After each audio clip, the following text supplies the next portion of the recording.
everyone. Welcome back here to Techstrong TV. I'm really happy to introduce you to this next fellow. He is the co-founder and CMO and a guest here on Techstrong with us. His name's Kevin Green. Kevin is with a company called Happix, and their website, so you know off the bat, is Ask Happix, ASKHAPAX.ai. So you can check that out. But first, let's talk to Kevin. Kevin, welcome to Techstrong TV. It's great to have you here. Thanks, Alan. Glad to be here. So I got to be honest with you.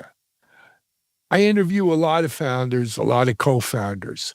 I don't often interview co-founder CMO. And I'm not ragging on CMOs by any stretch. But when you look at the normal, you get your CEO, CTO pairing, right? So you get kind of two techie guys sometimes. And, the VCs always say, hey, you got to go find a sales marketing person, right? Mm-hmm. Or sometimes you'll get a CEO, CRO, right? So, and they're a salesperson. Sometimes the CEO is actually the sales or marketing person. So, but it's not often co-founder CMO. How did this come about? Tell us about your journey. Yeah.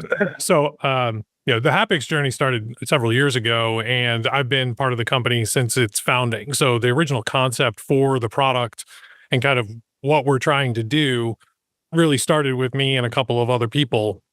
And the story behind why we're doing this is equally as important to the quality of the product itself.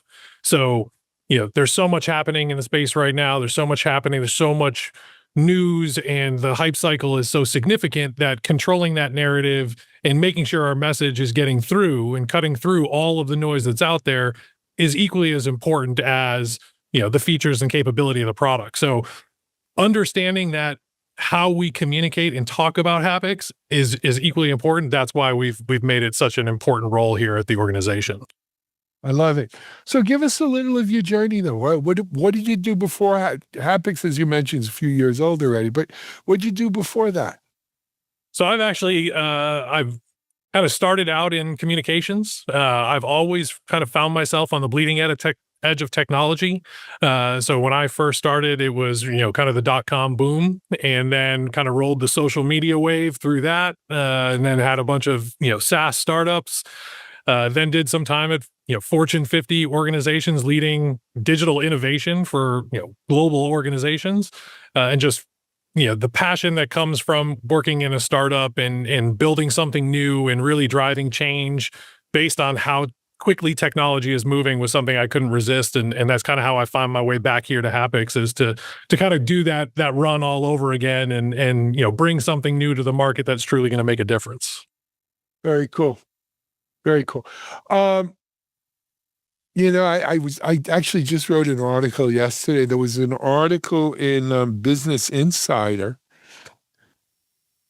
In spite of all the talk about AI taking jobs and costing people their jobs and how marketing is one of the hardest hit areas, communications is one of the most sought after positions. Yep. From Fortune 50 on down, with crazy salaries, right? Mid six figures and above for, chief communication officers and people who have that real skill. Not that they're not using AI. They want communications people who can leverage AI, but they need to have that human spark, that human creativity, that AI doesn't yet bring, for sure. Yep. And they're in really, really high demand in spite of everything else we're hearing about these things. It's interesting. Yeah. So every co-founder I speak to, there's always a creation story around, we saw this problem and it wasn't being solved or it wasn't being solved well. And we think we had a better mousetrap. We could build a better mousetrap. We could build a better solution. What was that for Happix? Well, Happix actually was born out of the recognition that AI is going to create a lot of disruption for sure, but there was already a ton of disruption happening in our financial industry anyway. Technology and the digital transformation around banking has been significant, for years. But this new wave, this new cycle was a big risk.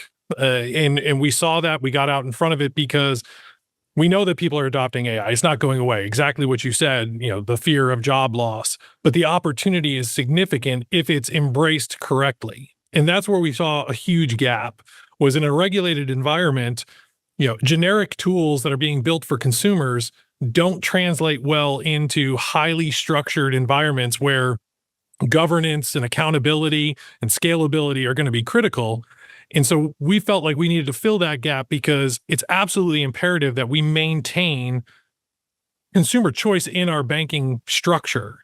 So technology is consistently putting smaller community banks and credit unions at risk. And when that happens, it actually dramatically impacts what happens in these communities. The large global institutions are not going to extend your loan because they know that you had, a bad agricultural season. They're not going to give a small business loan to somebody who's, aspiring to open a restaurant. That happens at the community level because community banks understand the impact and what that means. And so our standpoint was we have to give technology to these financial institutions that help them compete with less resources, less technical capabilities. So it had to be simple, it had to be easy, it had to be secure. And that was just a gap that, big tech was not thinking about. They're looking at, again, it's the old model of, attract as many users as you can as fast as possible, worry about profitability later. We recognized, we've got to get, governance systems in place. We need to make sure that there's accuracy in place, and that, we're helping these institutions navigate through this wave of innovation and come out the other side healthy and strong and able to compete. I love it. And I don't disagree with you. My experience is when you get these waves, right? Like surfing waves, and you look at the surfers in the wave, the smaller guys, they kind of fall into two buckets. There's a group that are more nimble than the really big guys. And so they are able to outmaneuver, out agile, if you will, and ride the bleeding edge of the wave. But when you ride the bleeding edge, it can cut both ways, right? And you get that. And then you get others who say, look, we just aren't going to have the resources to compete with those bigger guys, especially in an unknown wave, right? And let's see how that wave develops before we go all in, if you will. But they got to do, the thing about this AI is it's different. I don't know if you could wait on AI. Agreed. You know what I mean? You can't. I mean, there's absolutely no waiting on it. And, if you go back to 1999, when everybody was, rushing and had to have a website, you couldn't wait then. But in 1999, we had no idea what was coming. If you think about where we were and everybody was standing up a website and we were measuring success based on eyeballs, we couldn't tie that back to real revenue. There was no, it became a race for how much traffic could we get. And we're kind of in the same place with AI where, we don't know what's coming yet. But in 1999, you knew you couldn't not have a website. And where we are today is, you can't just ignore AI. It's not going away. Where it's going to go, that, anybody who can predict that, I'd love for them to tell me the secret, but, it's moving. They're probably not on the show talking to you and I. They're out, resting on their island somewhere. Exactly. But, Kevin, it's interesting you bring it up. As I was talking to you off camera, I helped take a company public during the .com, and we did all of that good stuff. And I do see a lot of parallels. A lesson I learned back then was the bubble bursting wasn't because the technology didn't work. The technology was great. The bubble bursting was a financial technology because people went all in, giving anyone with who had a .com, right? Pets.com. Some of these blue ribbons that I invested in, everything with a .com. They were attracting crazy money. Now with AI, I try to say, where are we in that cycle right now? And as near as I could tell, I think we're still in 96, 97 Yep. right Right. now. We're probably a whiles out from, that financial bubble bursting, if you will. That doesn't mean it won't. It doesn't necessarily mean it will in 2 years or 3 years either. But that's kind of how I peg it when I look at that time frame to this time frame. But the other things that we're seeing here, and Kevin, this first 4 years of this AI boom has been financed on the hordes of cash that the hyperscalers, the big tech guys have been sitting on. I mean, they've been sitting on it since before COVID. They were building up war chests. And so all of these AI data centers and buying all these chips and a lot of the research and the circular investments has been, off of that horde. But now we're seeing that second wave of companies that are financing AI with debt, with VC money, with other people's money, as we say, right? OPM. And, it's a kind of a different space. It's a different rhythm, right? That money has to have returns, have dividends within a given amount of time. It's not free money, certainly. And it's going to be interesting because there will be a reckoning. I'm not saying the bubble's going to burst. I'm not saying it's going to be exactly like the dot-coms or some of the other. And look, we had a real estate bubble in 2008, right? A mortgage bubble. I'm not saying it's going to be exactly like that. But what I'm saying is the financial side of this is so overheated. Sooner or later, the music stops and someone doesn't have a chair. Yeah, and you're exactly right. And I think even your timeline is right in terms of from the financial aspect. The interesting is, societally and where kind of the technology is, it's very reminiscent. You probably remember, but I don't know if you were a football fan, but it was the 2000 .com Super Bowl, where 20% of advertisers were .com companies. You saw it this year. Did you watch this year? Yeah, yep. I got to tell you, the what's her name, Claude. It wasn't the lady was from OpenAI. The I guess Android, whatever you want to call it. But I thought the Claude commercial was great, but it got panned. A lot of people didn't like it. I thought it was a great commercial. And they all were. I mean, I think there's. But we had 24% of commercials this year were AI companies. And we've labeled the 2000 Super Bowl as the .com. So this is now the AI Bowl. This is the AI Bowl. But here's one thing I found out. The Budweiser commercial with the eagle's wings flying over the horse, not AI. Yeah. Not AI. It was real, all natural, done. They just caught it right. Yeah, I love that. That was my favorite commercial. But yeah, me too. But we're seeing kind of the same thing. The technology is moving so much faster. But even in that, that correlation, to your point earlier, the internet didn't lose. Like the bubble may have burst financially, but the internet still won.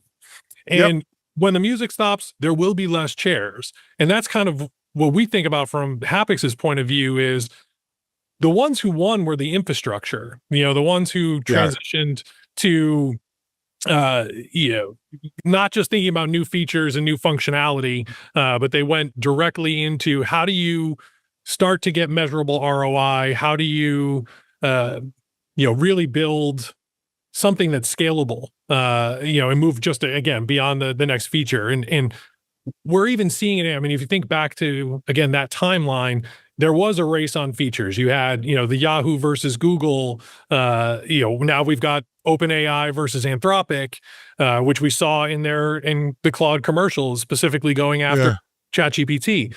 So we're seeing these same parallels. And, for us, we wanted to pivot to how do we make sure Hapix becomes infrastructure before, instead of getting caught up in the feature race, because even ChatGPT, how many people are actually using OpenAI's Atlas browser?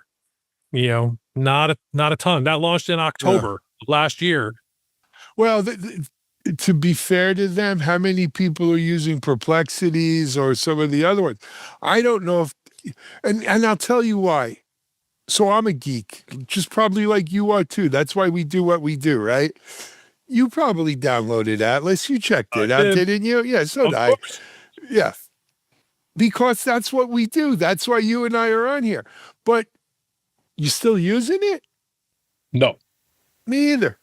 Yeah. Why? Because it wasn't a killer app. I didn't see anything that said, "Oh my God, I'm going to stop using Chrome for this," or Safari or whatever it is.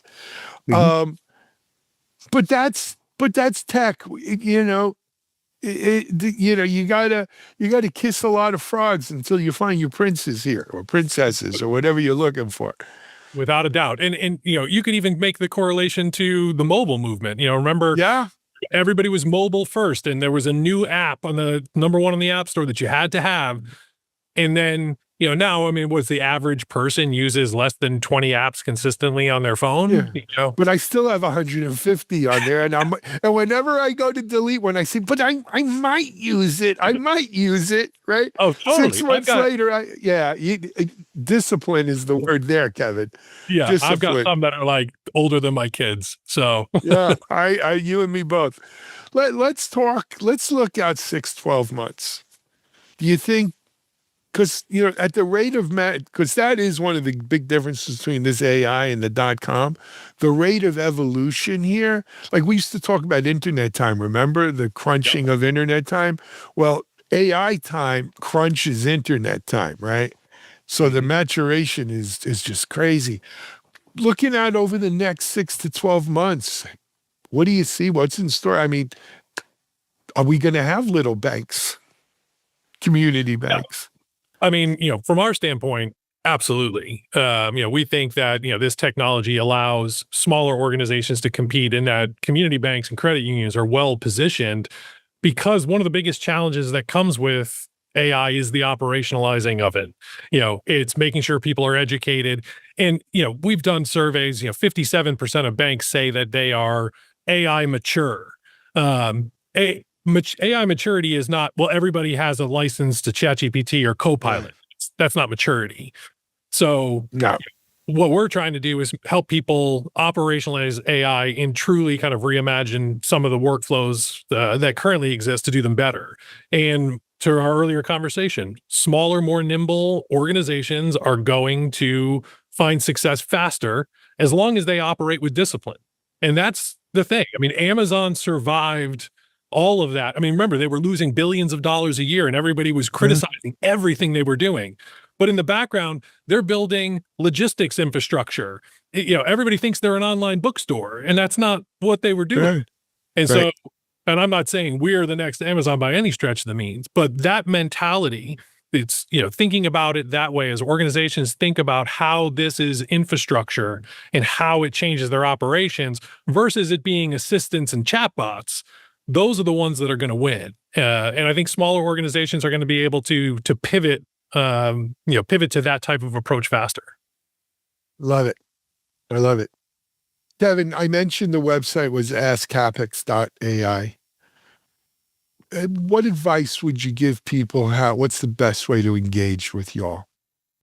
Yeah. So, I mean, certainly, people can reach out. We obviously can multiple contact methods on the website. But one of the things that we did do is recognizing that enablement component.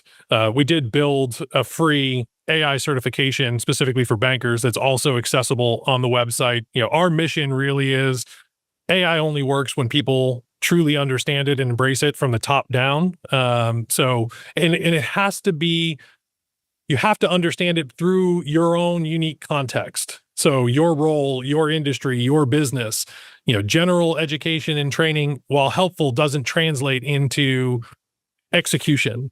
Obviously through the website is the best way to reach out to us. Taking advantage of the tools and the resources that we put up there, hopefully will help people start to pivot away from, well, we have a chatbot, so we're AI native, to we're organizationally structuring ourselves to make sure that we can operationalize around AI. I love it. Hey man, the 15 minutes goes so quick. I'm sorry, but we're out of time. Kevin, come back. Keep us posted what's going on here with Happix, and I wish you all the best. I appreciate it. Great conversation, and definitely look forward to coming back. All righty. Kevin Green, co-founder, CMO of Happix. That's at askhappix.ai. Check it out. We're going to take a break here on Techstrong TV. We'll come back. We'll be right back.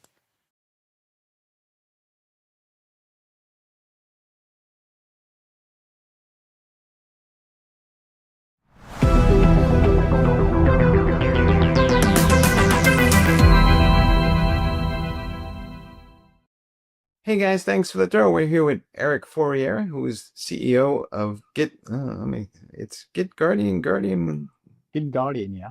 GitGuardian. All right, try that one more time. Here we go. Hey guys, thanks for the throw. We're here with Eric Fourrier, the CEO of GitGuardian, and we're having a little chat about keeping secrets in application development in the age of AI in the wake of them picking up an additional $50 million in funding. Eric, welcome to the show. Hey, thanks for having me, Mike. Hello, everybody. All right. So, you guys have been at this for a while, and I think the landscape is fundamentally changing, though, with the rise of these AI agents. So, what's your perspective on what's going on here? Because a lot of people are they're not sure. Is this a new type of identity that we need to keep secrets for or from? Or is this just a non-human identity that will manage much like any other non-human identity? Yeah, it's a tough question, Mike. I think when you think about it, it depends on the workflow, but it's a bit of both. So when you think about it, like you take an AI agent right now, it's the reality is like every company right now is trying to deploy AI agents, and an AI agent to be efficient, it needs to have access to data. You need to have access to different data sources. Could be your CRM, could be your product data. And to get access to the data, it needs credential. So it needs API keys, it needs tokens. And because what's lacking right now, it's very hard to identify an AI agent and get access to safely to different resources. So people are doing it the old way, which is giving them secrets, which is a huge problem when you think about it, because it's accelerating the secrets pool. So secrets end up like leaked everywhere. And that's what we've been doing at GitGuardian for the last 6 or 7 years, is trying to look for these secrets that are leaked in every systems and to make sure attackers cannot use them and to protect our customers. And yeah, AI agents have drastically increased the number of secrets used and the number of secrets leaked. And there is currently no way to safely secure them. And that's really like the big problem we're seeing right now. Those AI agents, how good are they at keeping secrets? Because some of the people I talk to say the guardrails aren't so good, and they're about as effective at keeping a secret as your average 5-year-old.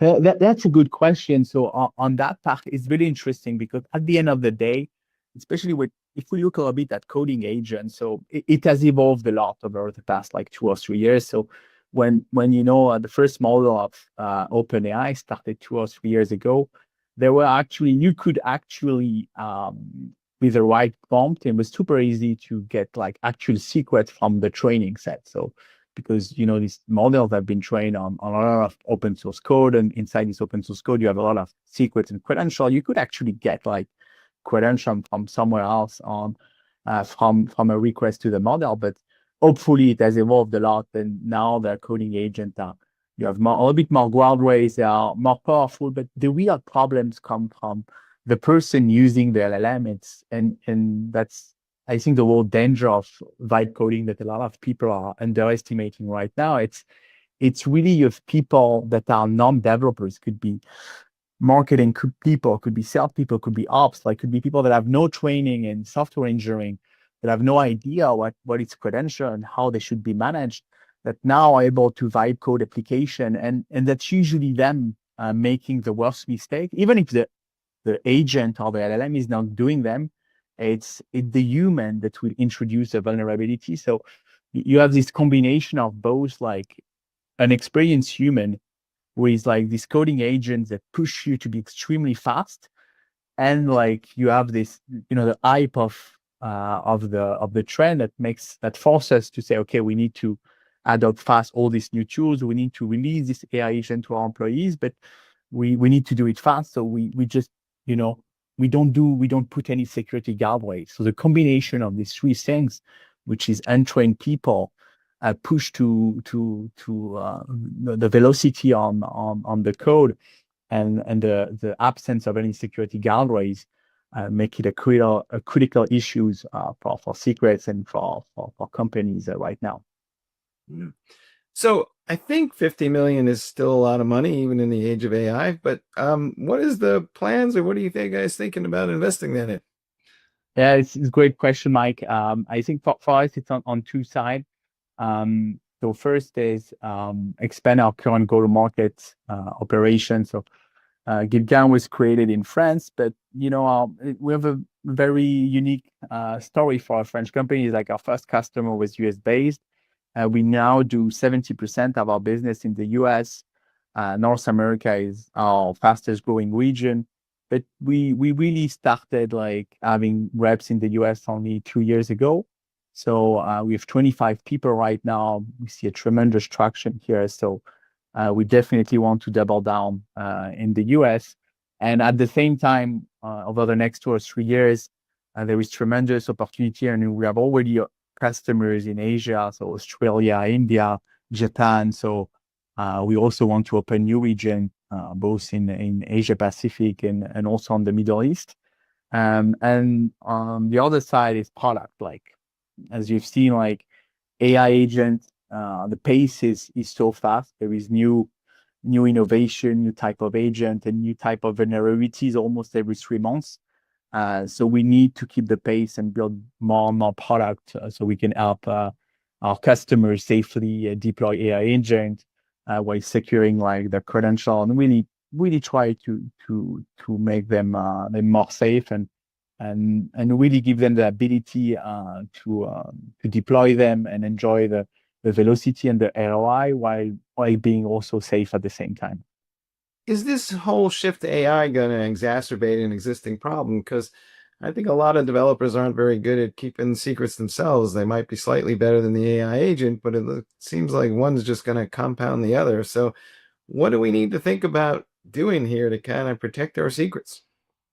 Yeah, it's a great question. I think definitely every coding agent is making developers like more productive. So give them the ability to write more lines of code. So if they're already, which is the case, you're right, already leaking secrets, it's just accelerating the problem. So it's why you need, shift left has been so important, has been really important in the past 5 years, but it's even more important right now. Is like we should equip developers as soon as possible, and we have tools that are really strongly suited for the agentic workflow for coding agent on the laptop of the developers. So it's basically developing a series of tooling and product that are very close to the developers, so you can help him write more secure code and avoid leaking credential, but also build like awareness and educate them on how really they can safely manage secrets. Will we maybe have an AI agent that will go look for all our secrets at some point, and that will just be part of the DevOps workflow? Yeah, it's a great question. So I think on that's a question like we have asked ourselves at GitGuardian. So we have our own detection engine to detect secrets, and like can we use an AI to do it?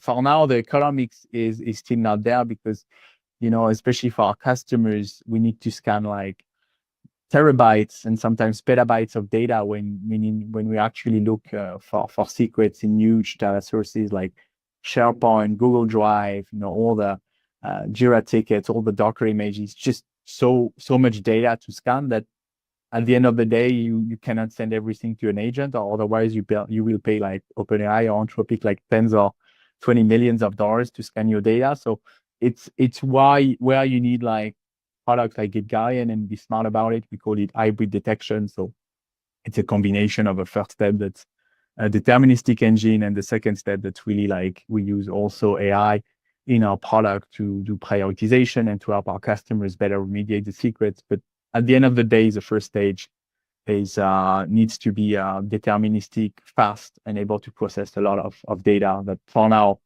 LLMs are not able to do. Do you think the bad guys are going to get better at using AI to find our secrets? And this may be a big part of the problem going forward. Yeah, that's a great question. I think like the big issue, and it's an issue that has already existed in cybersecurity for a long time. It's which exists in life. It's always easier to destroy stuff than build stuff, and it's exactly the same for cybersecurity. It's the job is unfairly easy for an attacker to do damage compared to the defender, and yeah, AI has accelerated that a lot. Is like, unfortunately, now with AI, the attackers have the ability to they will scan the company data for if they enter into a system. They will scan the system for secrets, and after they will probably use an AI to ask like, okay, what are the most important secrets? What are the secrets I can use to move laterally and do more damage? And unfortunately, LLMs are very good at that. So that's why it's so important. Like, it's what I always tell like customers and prospects is like, now we need to move into a world on zero trust on your data. So you need to consider if you have like secrets giving, I always say giving the keys to the kingdom and giving a lot of access. You need to consider that they are going to be compromised because you will get breached, an attacker will get in, and with AI, it can be what would take like 10 days of scanning secrets, evaluating them, trying to find the right way to enter into a system can now take like minutes, tens of minutes. So yeah, attackers are now incredibly powerful with AI. What is the relationship between the application development teams these days and the security folks that are nominally responsible for all these secrets? Is that getting better? Because historically they've always kind of been two ships passing in the night a little bit. But are you seeing more collaboration, and what's driving it? Yeah, again, a very good question. I think it's the relationship you're right has always been like it's almost like you had a wall between teams. But I think, and it's really my vision for GitGuardian in the next year. At the end of the day, like the problem of secret security and non-human identity security has become so important that you need to first you need to have a product and a platform to address it. But at the end of the day, like for us, like we need to have like the application security folks, the identity players, the developers, the DevOps, like teaming together to solve a problem. It's not the responsibility of one team or the other. At the end of the day, it's like you need, and that's why it's so difficult to build, and that's why it's so valuable. Is like you need to build a tool for every persona and for every type of people, but at the same time give them the ability to collaborate together. So I think they have no choice. The problem is so important that it needs to be tackled from multiple angles. Developers need tools inside their development workflow to avoid leaking secrets. Application security teams need a holistic workflow and dashboard to be able to map all the issues and focus on what's the most important and the most critical piece. And identity folks need to provide a way to help on the remediation, making sure we have like secrets manager in place, making sure we have short-lived tokens and identity. And it's a teamwork. At the end of the day, you need to work in teams. And that's how we see the future with GitGuardian. We're going to orchestrate all this workflow from detection, prevention, remediation, and governance and hygiene. And it's going to be hard. It's going to be long, but yeah, that's where we see the value, and that's our mission. So what's that one thing you see teams doing that just makes you shake your head a little bit and go, folks, we got to be a little bit smarter than that? Yeah, I think a great question. I think like the big shift I'm seeing, and I've seen it from the early days of GitGuardian. When I started GitGuardian, so we started with public monitoring. So GitGuardian started, the first product of GitGuardian was like we were still very known for that, is like we find like secret exposed on public GitHub. Like which is today probably one of the most critical vulnerabilities. You have your AWS secret, you have a database secret sitting like on public GitHub, so everybody in the world can see it. So very dangerous. And in the early days of GitGuardian, people were like, I understand the vulnerability. And I was trying to educate people on like, and you also probably have secrets in your internal code base. And that's also a big vulnerability, because if an attacker can find it, it can make damage. But people were arguing like 5 or 6 years ago, but it's in my internal code base, so it's safe. It's behind my internal firewalls and systems. And, the world has shifted because, code has been designed to be shipped, distributed into binaries, Docker images. So people realize, definitely if I have secrets in code, it's going to be super easy for an attacker to find it.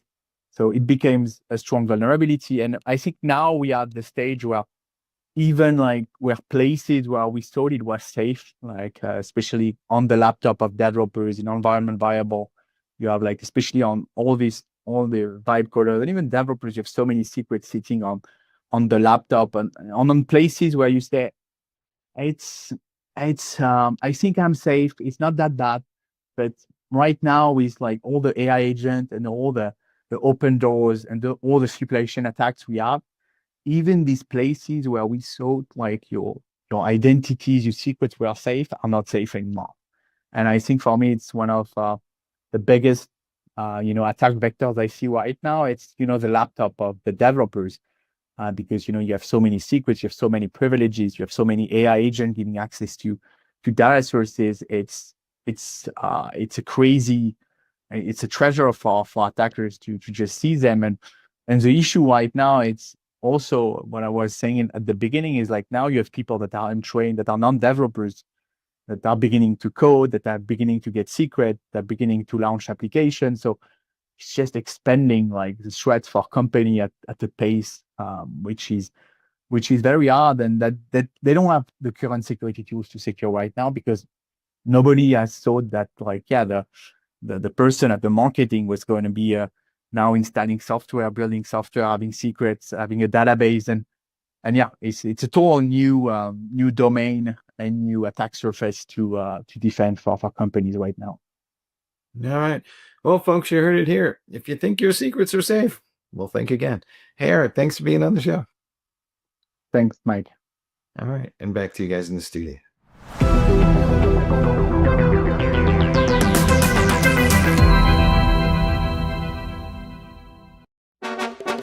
Control, this is Agent Dev. I'm in position. Copy that, Dev. Stand by for go. Standing by.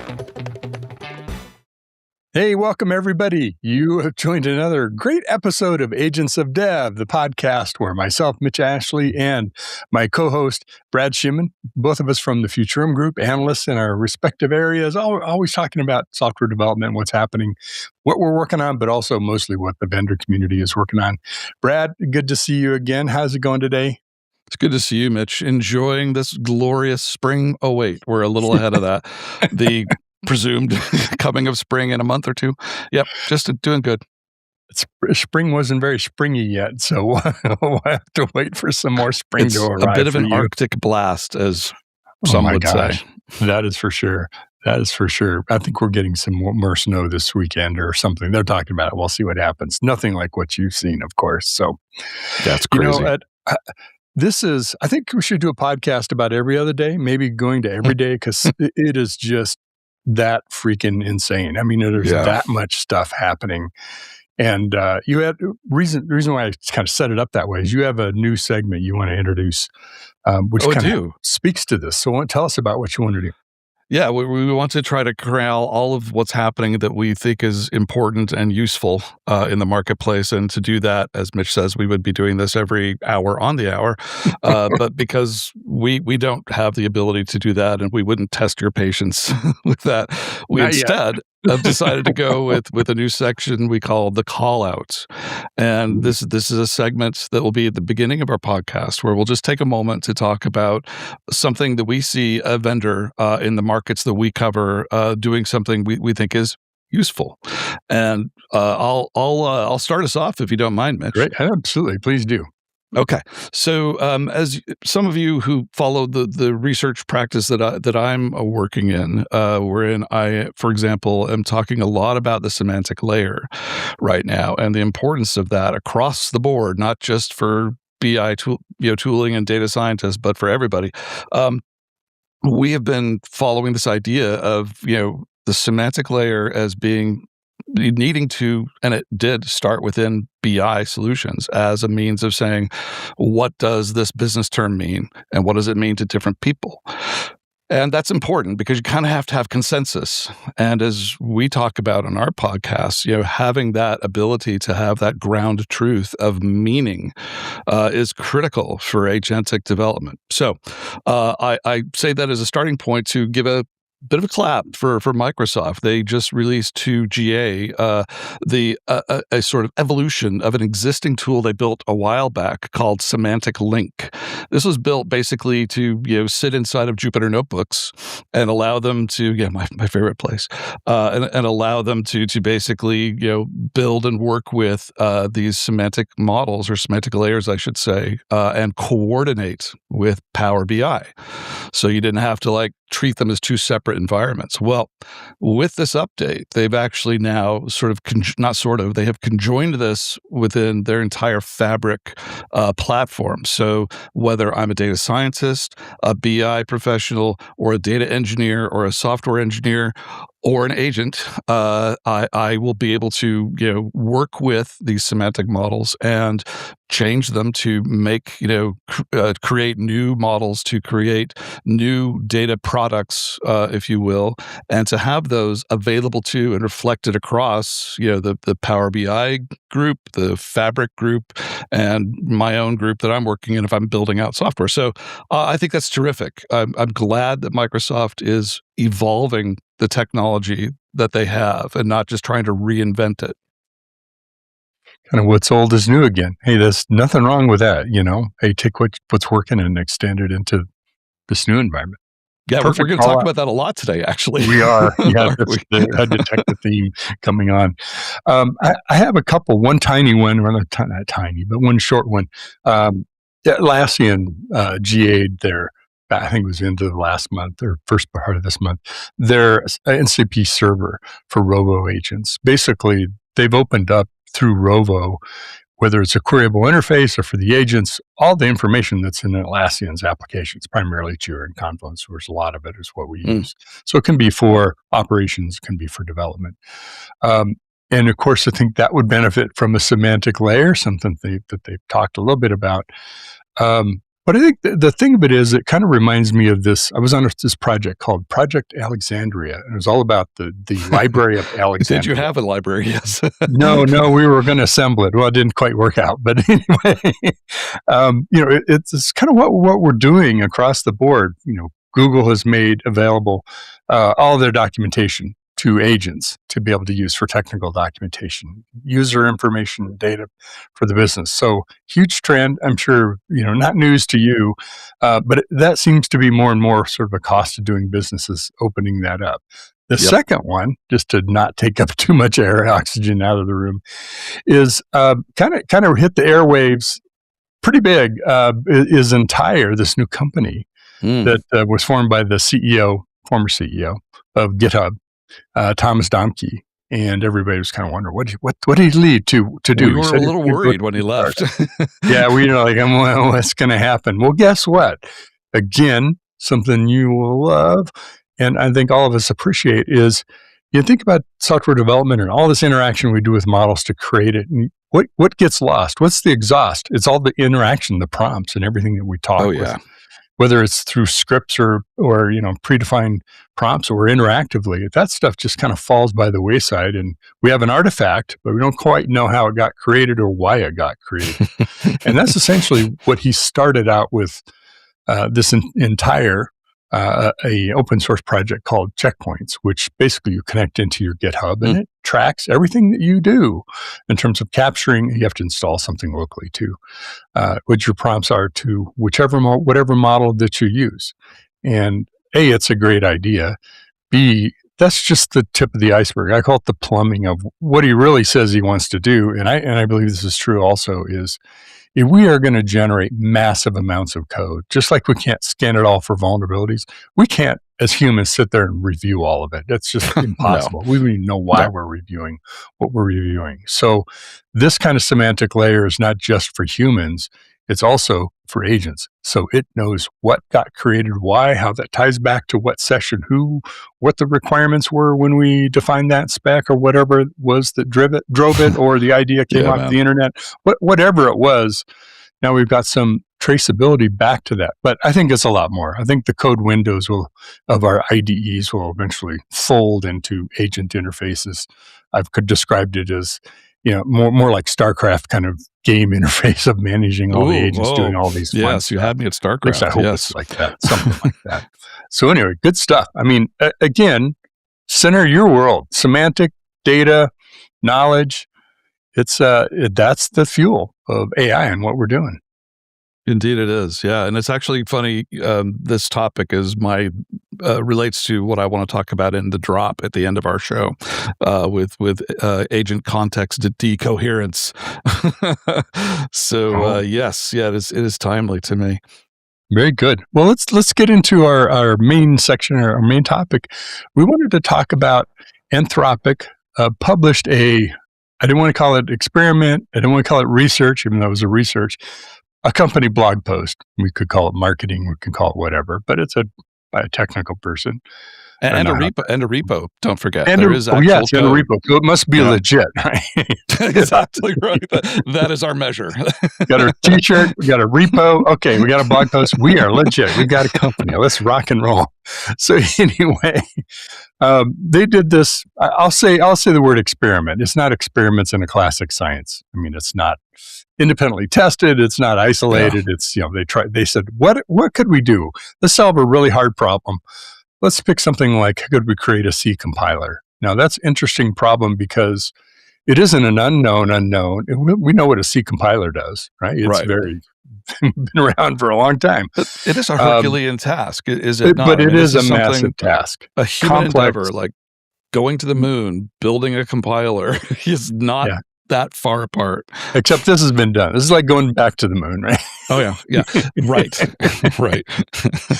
And the I mean, I could cite the numbers of how much code was generated. It was a massive amount of code, and they used long running multiple agents that they coordinated through Claude. Just 16, thousands of agent swarms, as we've been told would happen. That's more than I can manage because I only have 10 fingers, and my toes are too far down to use to count. So you're entering interesting territory there. But one of the real telling things was how much human direction and intervention and engagement it took to get there. So it wasn't here's a really well-defined spec, which you could do with a C compiler. Go for it. Go build it. No, it took a lot of direction, and that's not a negative. It's just the state of where we are. This is a guided process. You still have to engineer a solution with AI. It's not going to totally do itself. Yeah, maybe it can create the snake game. So what? That's not our interesting problem. A problem. We have 1 million snake games running around on the internet. Indeed. Yep. But from a social people engineering perspective, I'm curious what your reaction was to that thought experiment, whatever we want to call it. I think that they know how to market quite well. They understand the things that we care about. Practitioners care about things in practice, I should say. And so what we're getting from them is, in this case, actually something that's a long-running experiment. This isn't just I decided last weekend to do it, as we had with Claude Cowork.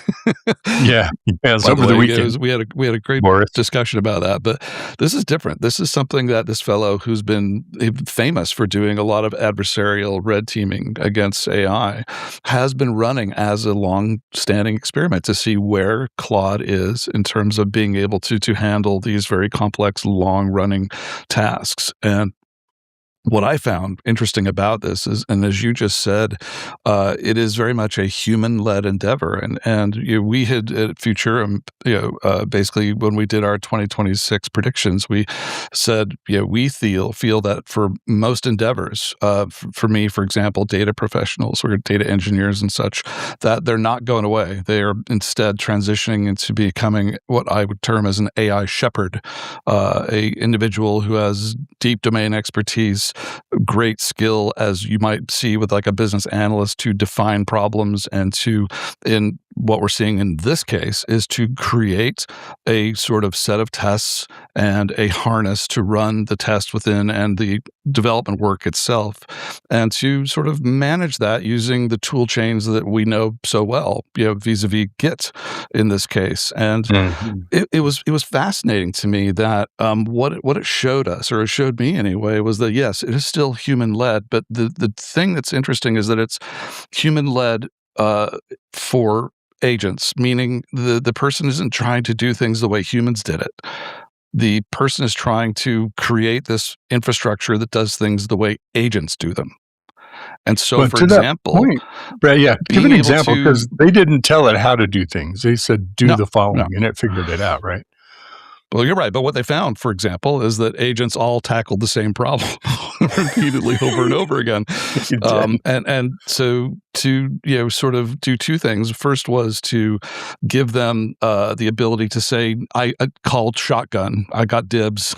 They built a locking. He built a locking mechanism. It's just a very simple text file. It's like a library card to check in and out the books. And the second thing, which is really a testament to how all of our technology is built upon the shoulders of giants and the shoulders of the giants that came before them. And that is to use GCC itself as a reference point to basically say, okay, the things we actually need to worry about that are broken, this is what you need to focus on. The rest, forget about it, because it's compiling under GCC. So don't try to fix that.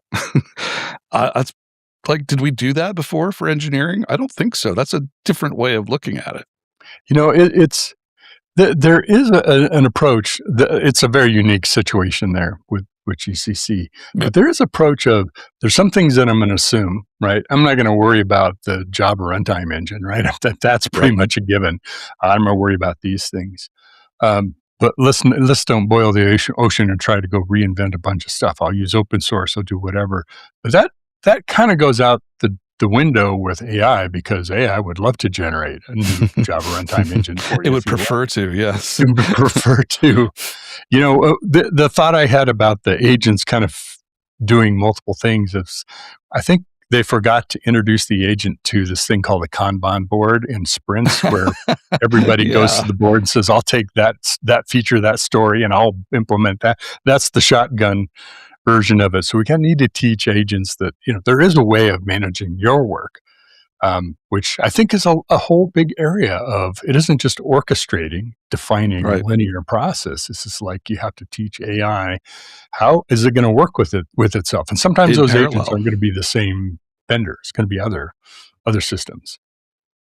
Right. And with interdependencies, some in real time, some asynchronous, and you need, tooling to actually manage that flow in parallel. And Kanban boards are a great way to do that. And is it not a tool that's available on Git now, from GitHub now, to do that? And so I would presume that as we go forward, whether it's, the CEO creating his own system, or it's GitHub evolving on its own, or Codeberg, or all of these repository management platforms, they're all going to be, I think, tooling for both the human and the agents, or the AI, as two, combined, but somewhat different tracks. Well, imagine, I wasn't joking when I said the UI of the future, I hope it looks like StarCraft.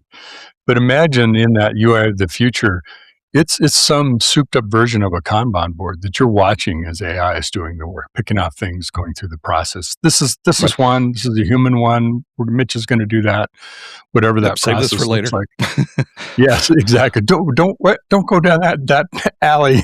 That's a dark alley. Let's go back here. You're going to get mugged. Don't go down there. yeah, there's danger down there. You don't want to mess around.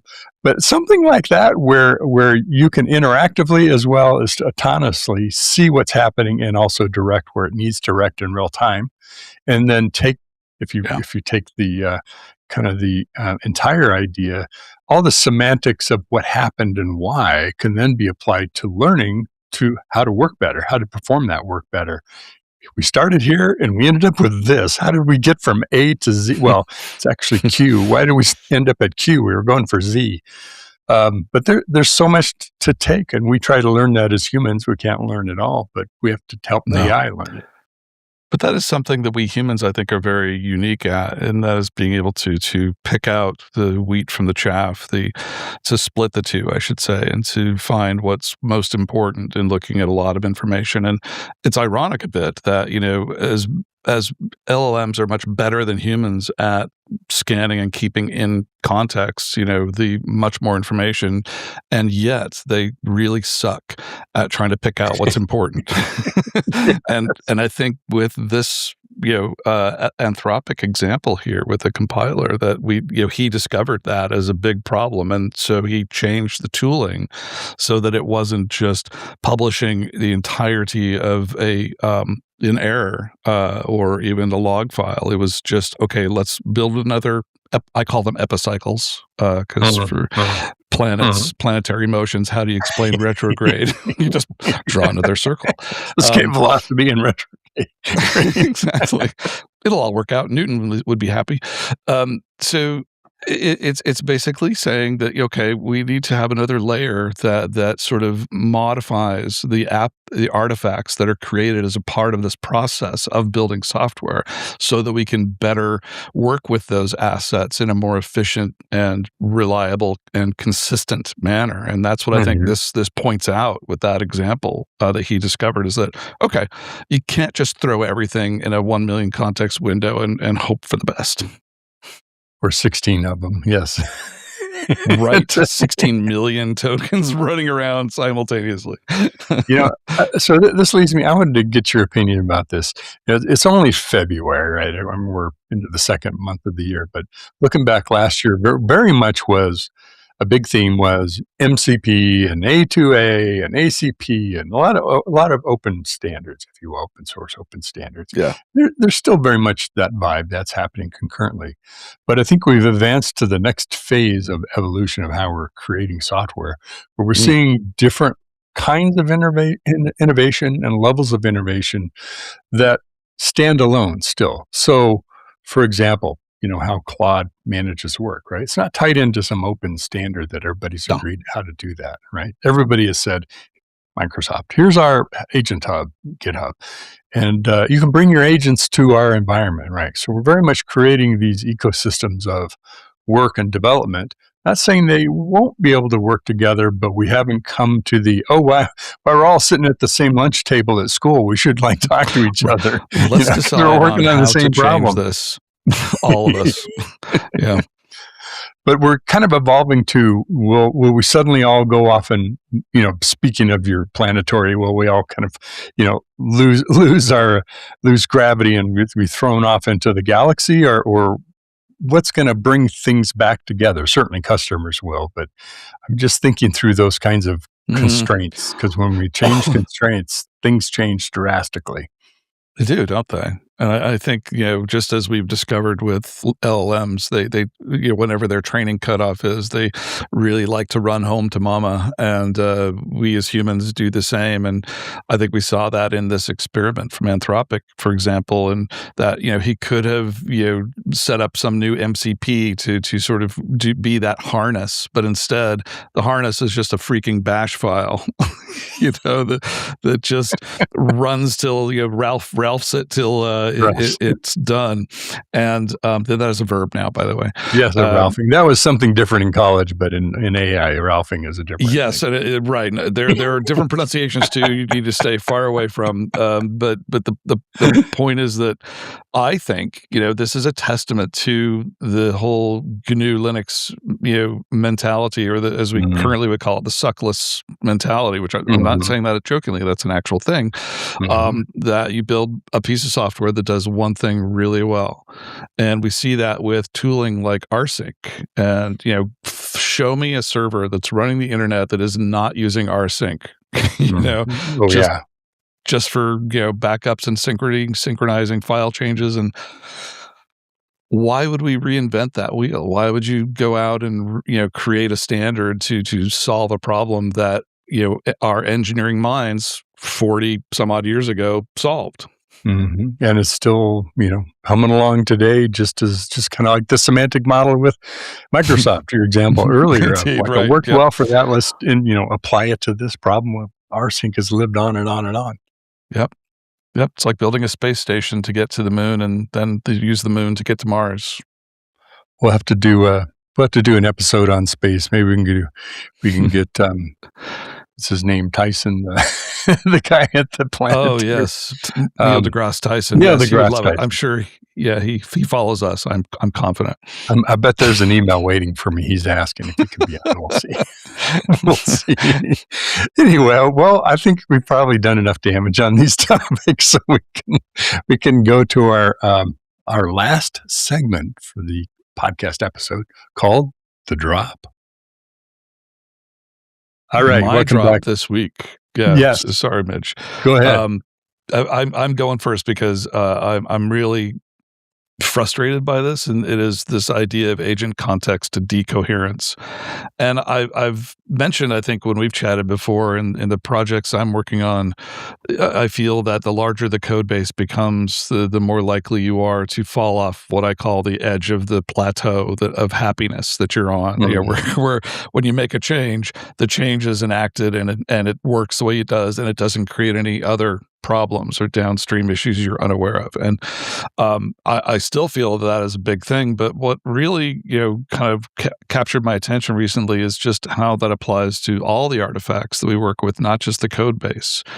And so, I think as the ex-CEO of Git is showing us that we need some smart systems for managing those artifacts. And for me, one that I didn't really pay attention to, because it's just so natural to say, make a memory, in working in whatever CLI you're working in, agentic CLI, to say, make a memory of this so you remember for later.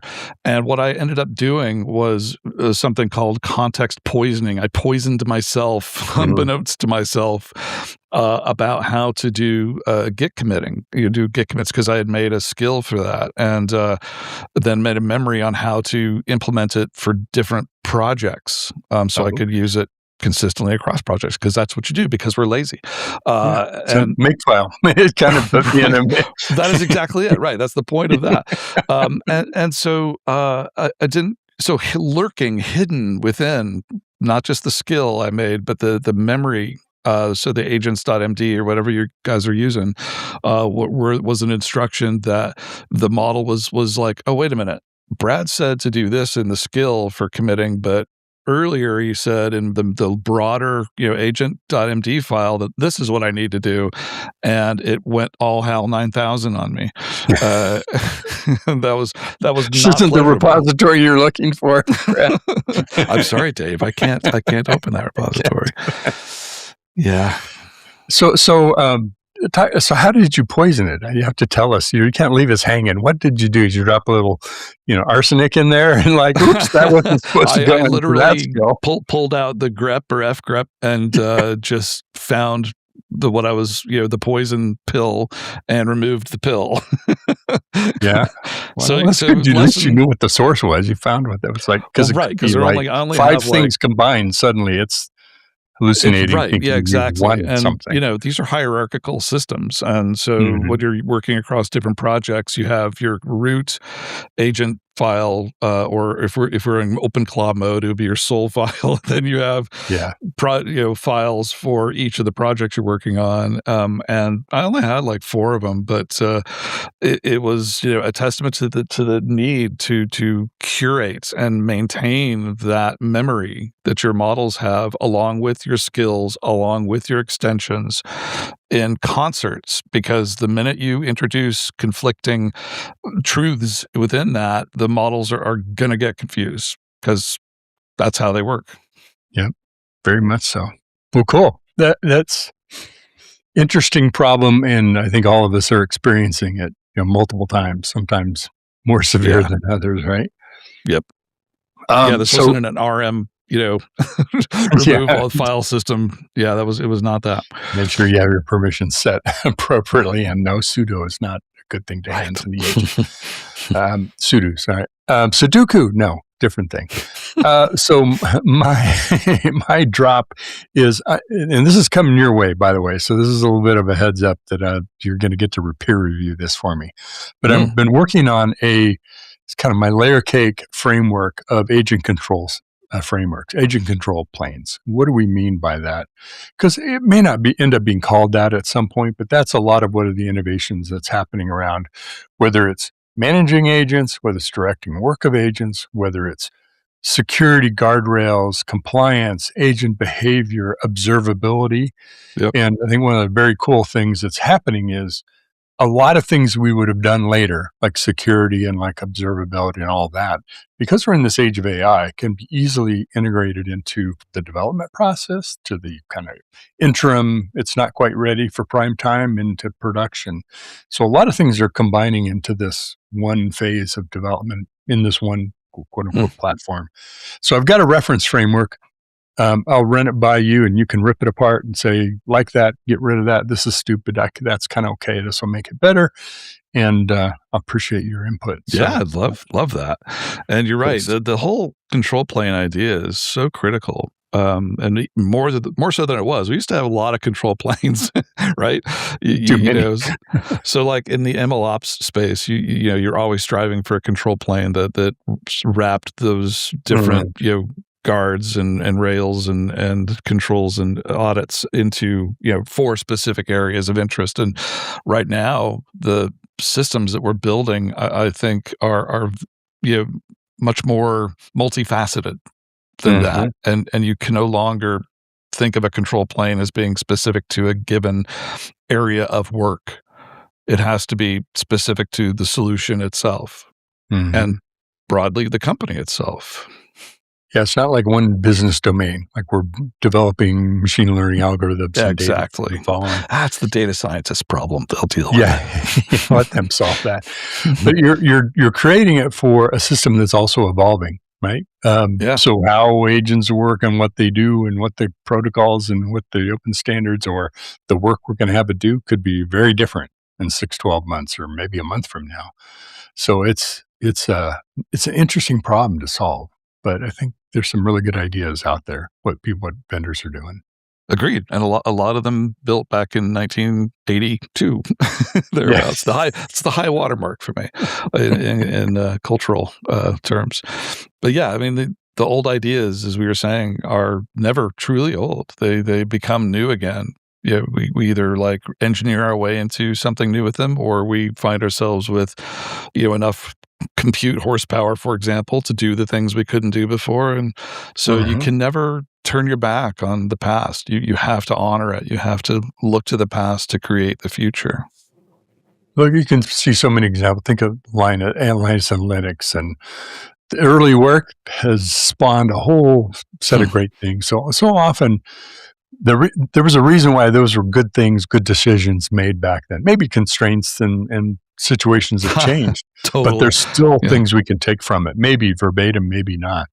Of those, good database management systems, as an example, those were like the reason why they were created was to get around the constraints of performance and scale, and the lessons we learned about things like ACID compliance to be able to make sure that when you write something that gets written, little things like that are still true today. I think we should still be using ISAM files, but that's a whole nother topic. So anyway, no, I'm with you on it. Wow. So, throwing one out you there. Okay.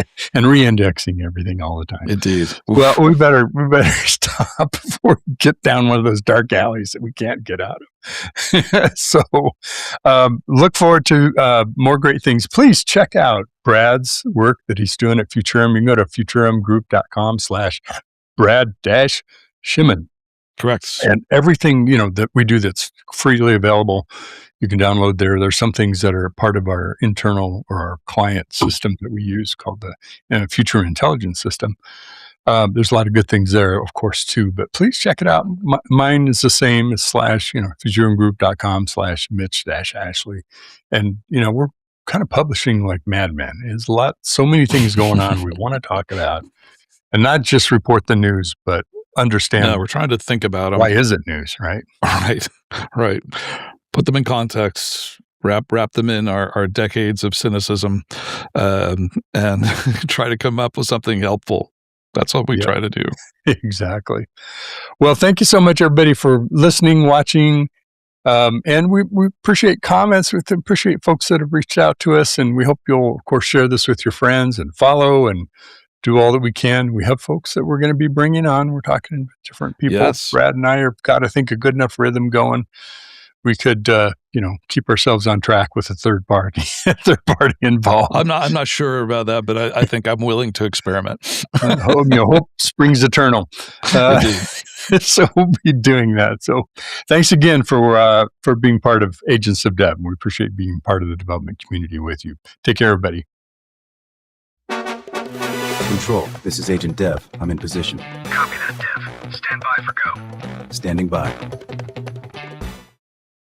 Dell nods to Nutanix. AI ramps up cybercrime. Cisco wants to unseat VMware. Checkpoint is making AI security Voltron. Google's buying the sun. Social engineering our comrades. And we go full Zoidberg in our closer look in this week's episode of the Tech Field Day Rundown. Greetings, everyone. Welcome to the Tech Field Day Rundown for February the 18th. My name is Tom Hollingsworth, and who has two thumbs and appreciates thumbs on Thumb Appreciation Day? That's right, it's this guy.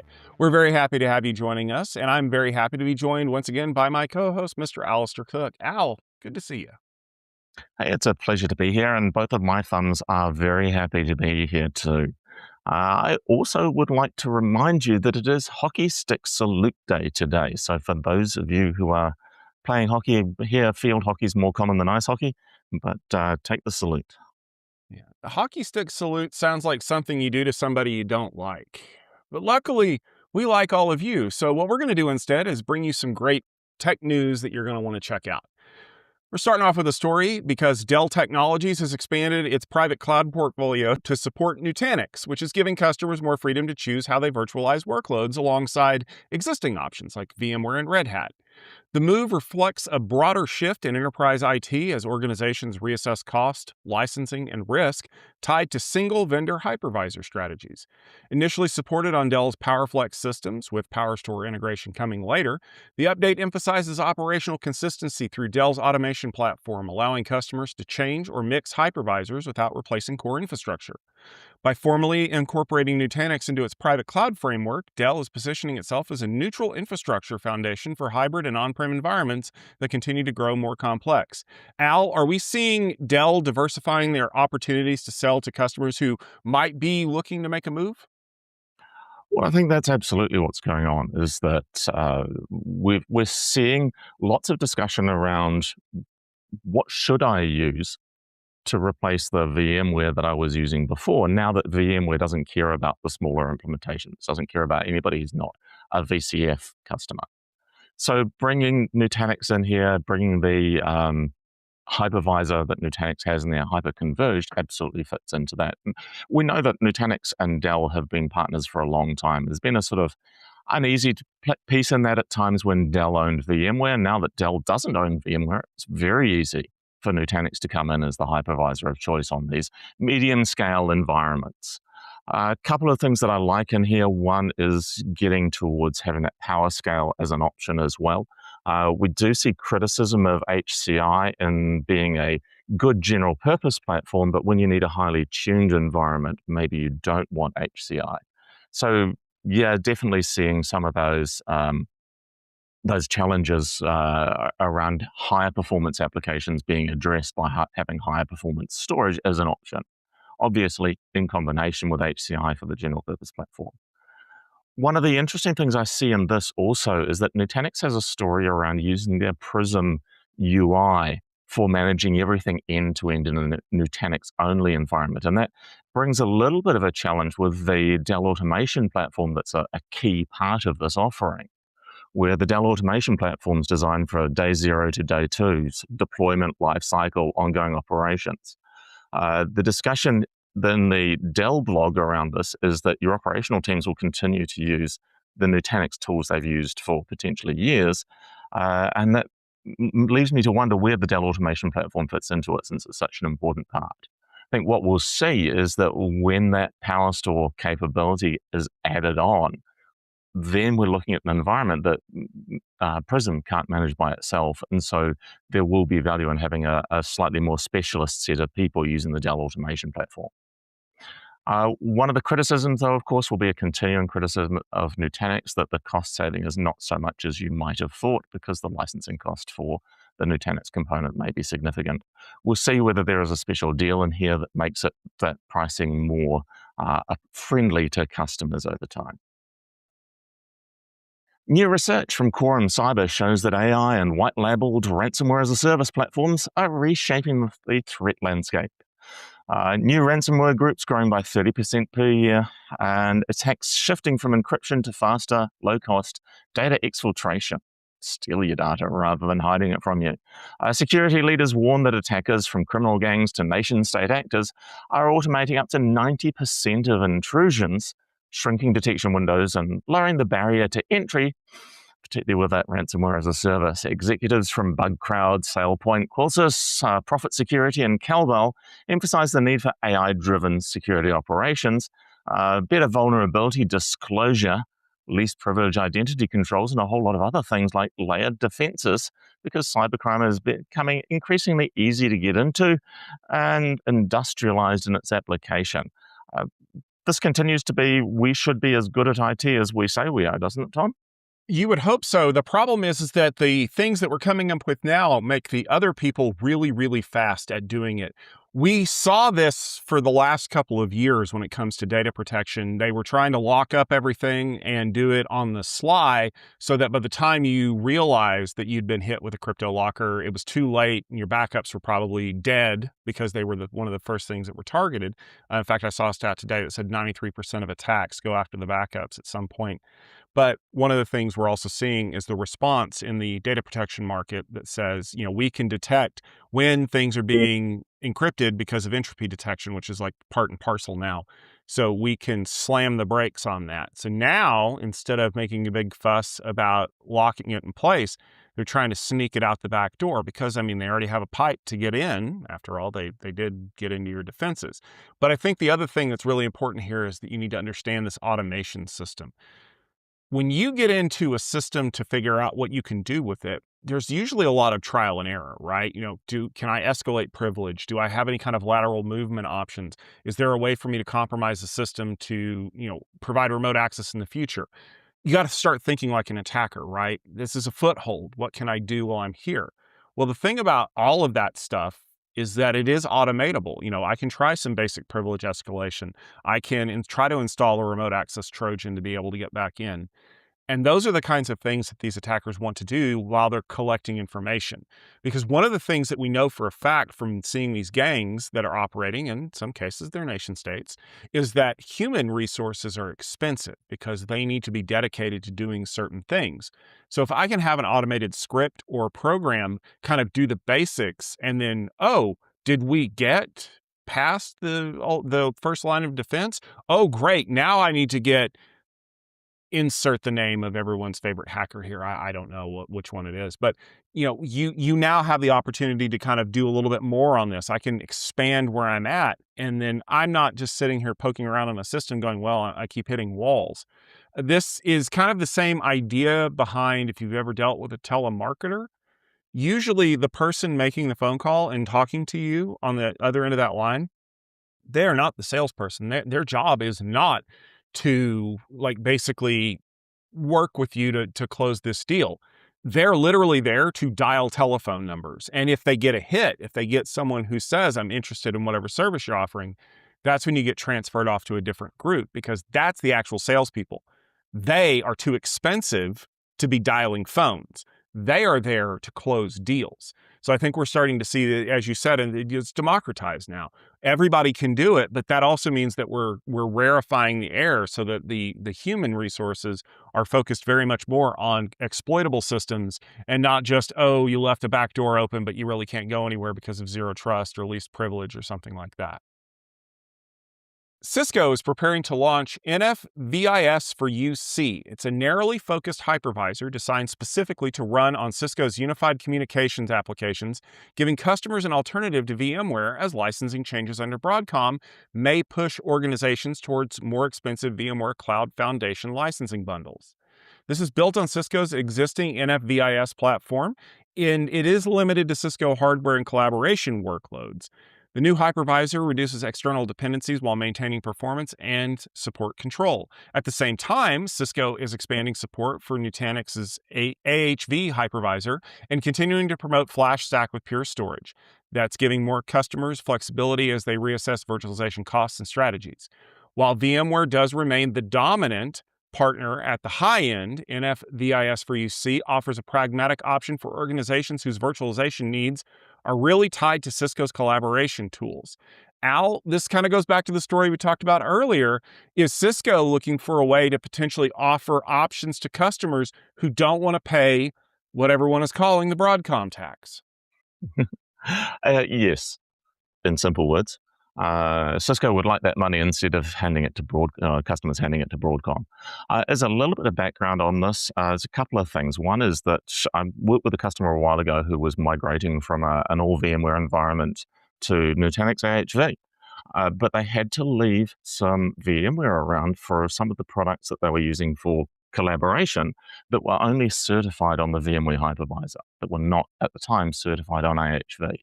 And so this is that little window that is absolutely being addressed. There's specialist hardware or specialist software that requires, in particular, near real-time access to CPU memory resources, can't cope with being descheduled because the latency hit that comes from it. This particular solution from Cisco, this network function virtualization infrastructure software, NFVIS or NFVIS for UC, Unified Compute. So running on their Blade servers, running a specialized hypervisor just to run their collaboration software. Maybe this is as an option as customers are choosing to use other tools, other platforms for their VMware replacement. We definitely saw these customers who were coming up to renewals for their low-spec VMware products, so getting the VMware vSphere Foundation product. When upsell came or when renewal time came, the only thing that Broadcom was offering them was the VCF. These customers who wanted the lower end products, they finally were hearing what Hock-Tan had been saying since he started acquiring VMware. I care about the largest companies only. Everything else is not worth my time. This is absolutely what customers are starting to hear or continuing to hear. So having options around running some of your business critical applications on things that aren't VMware Cloud Foundation will be vital for organizations. And this is, again, one of those places where the vendor of that highly critical software, in this case Cisco, is providing an option to host still in virtual machines. I have to go back to physical hardware for everything, but a specialized solution for this use case. Part of that's because Cisco still wants to partner with everybody, and so they're not at this stage offering their general purpose solution for a hypervisor. That seems to have passed away at the moment. Maybe it'll come back again. And another element of our continuing the same stories from a different point of view, in response to the accelerating AI arms race, Check Point has unveiled a new prevention-first security strategy designed for this AI era. According to Chief Strategy Officer Roy Caro, AI innovation is outpacing security teams, forcing enterprises to rethink how security is designed and operated. This strategy is built on 4 pillars: protecting distributed hybrid environments, securing digital workspaces where humans and AI interact, delivering continuous and context-driven visibility, and safeguarding the full AI stack from models and data to agents and infrastructure. To support the shift, Checkpoint acquired Cyclops Security, Cyata, and the team behind Rotate, and integrated all of these capabilities into an open garden platform, designed to work alongside existing security ecosystems while enabling safer AI adoption at scale. I really would like to see more companies adopting AI safely, Tom. So would I. I want to go back to those 4 pillars real quick. I'm gonna modify them real quickly. Protecting environments, securing workspaces, delivering visibility, and safeguarding the full stack. Does that sound familiar to anyone out there? It really should, because that's what I like to call in the IT space basic security. I don't care who's doing it, specifically if it's an agent or a person. I don't care if it's digital or offline. What's new here is not what Checkpoint is talking about necessarily in this release, but it's what we're dealing with all over the place. And it's actually something that we talked about on an upcoming episode of the Security Boulevard podcast. The time between when a system can be scanned, fingerprinted, and exploited has been drastically shrunk because AI has accelerated our capabilities of doing that. If you've seen any of the news, you know that systems like Claude Opus can uncover massive numbers of vulnerabilities in a very short amount of time that are probably not publicly reported. So you have to get back to those fundamentals of how do I prevent this from becoming a problem? It's not just that I need to keep the bad people out from exploiting the things that they can touch. It's what can you do to contain them when they get in there?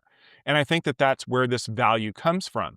Because you're putting together tools that have pieces of the solutions, whether it's Cyclops Security or Cyata or any of these other ones, you've got to start looking at what it takes to slow them down. Because a lot of companies in the security space are really good at making a point solution. Yeah, we can protect your login information. Well, what happens when that fails? It's not our problem. We don't do that other stuff.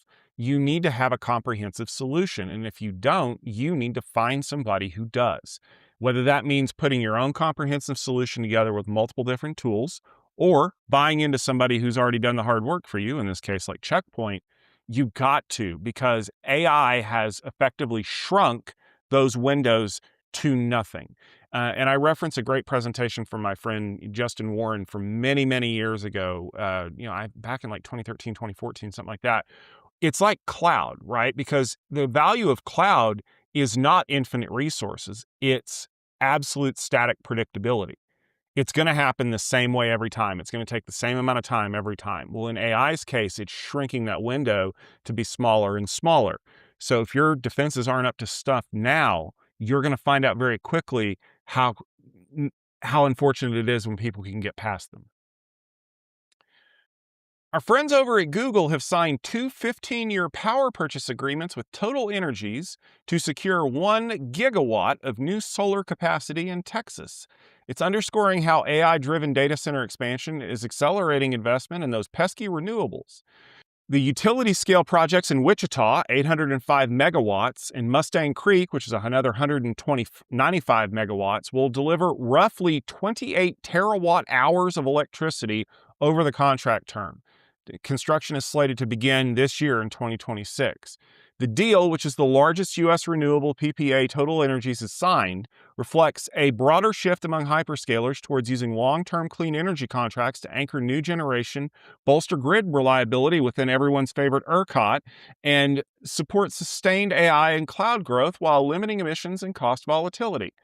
Al, did Google finally figure out that maybe using the star that's 93 million miles from Earth that won't burn out for another 5 billion years might be the best way to provide power? Well, I think they'll just be looking at the numbers. What's it going to cost us? What's it going to cost us to deliver the amount of power we need to run these massive AI data centers? And how can we ensure we have that power for the lifetime of the data centers we're building and that we have certainty of what we're paying?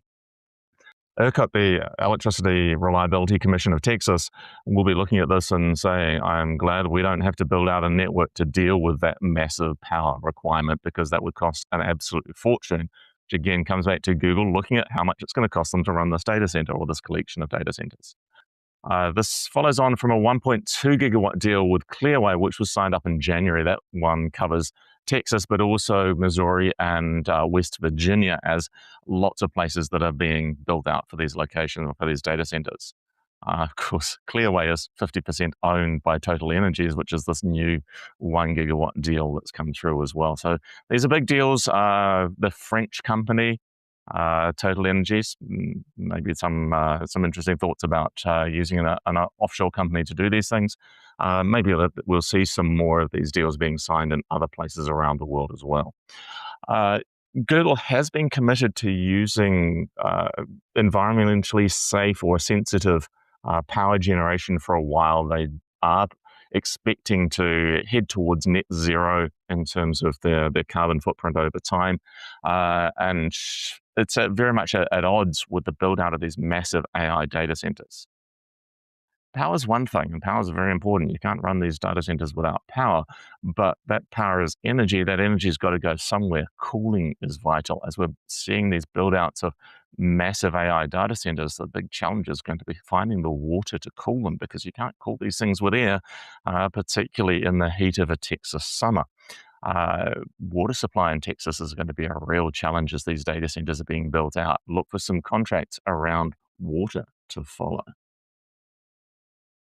A Ukrainian cyber warfare unit says it ran a fake Starlink registration service.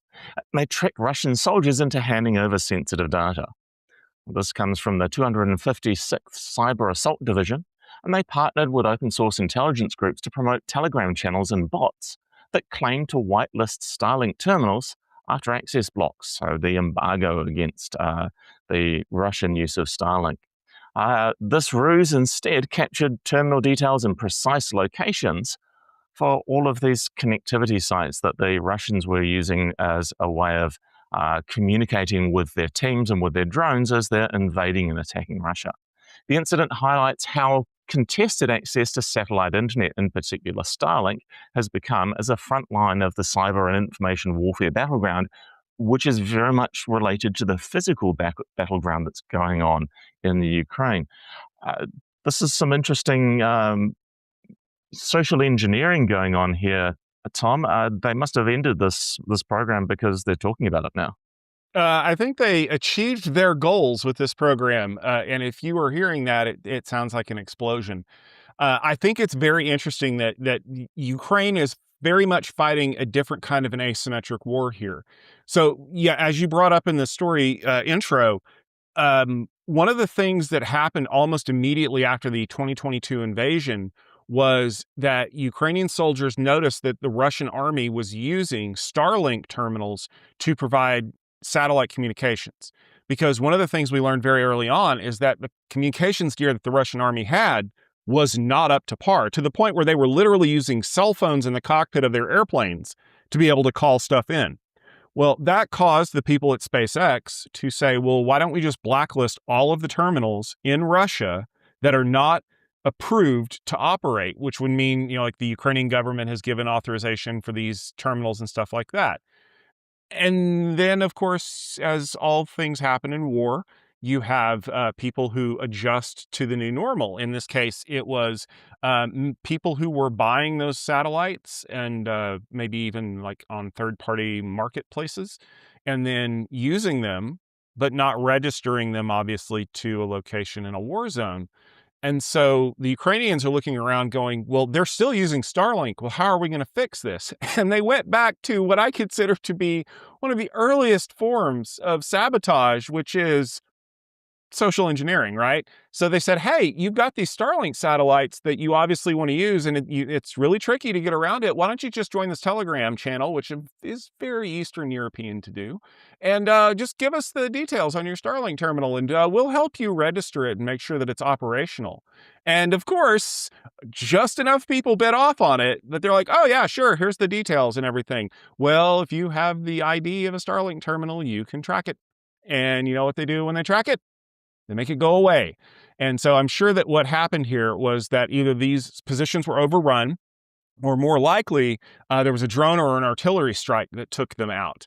And the Russian army has nobody to blame but themselves, because I get it. Like, you need to have solid communications, but that's the reason why most militaries make a huge investment in using their own custom private communications gear. One of the things that I think we're going to be studying a lot in the years to come from the conflict that's going on in Ukraine right now is how quickly both militaries have pivoted to using what we consider to be consumer grade communications gear, because it is more reliable than what they already had. And it's easier to fix when things go wrong. If you blow up a Department of Defense satellite terminal, it could take weeks for you to get a new one. If you blow up a Starlink dish, I mean, you probably have one delivered in about a week. And so it's interesting to kind of see the interplay here, because I think that there's going to be a lot of fallout from this as defense departments all over the world kind of adjust to what new capabilities are and how they can utilize them. But also, if anybody on a Telegram channel asks you to give your Starlink terminal ID, I'd be a little bit suspicious of that.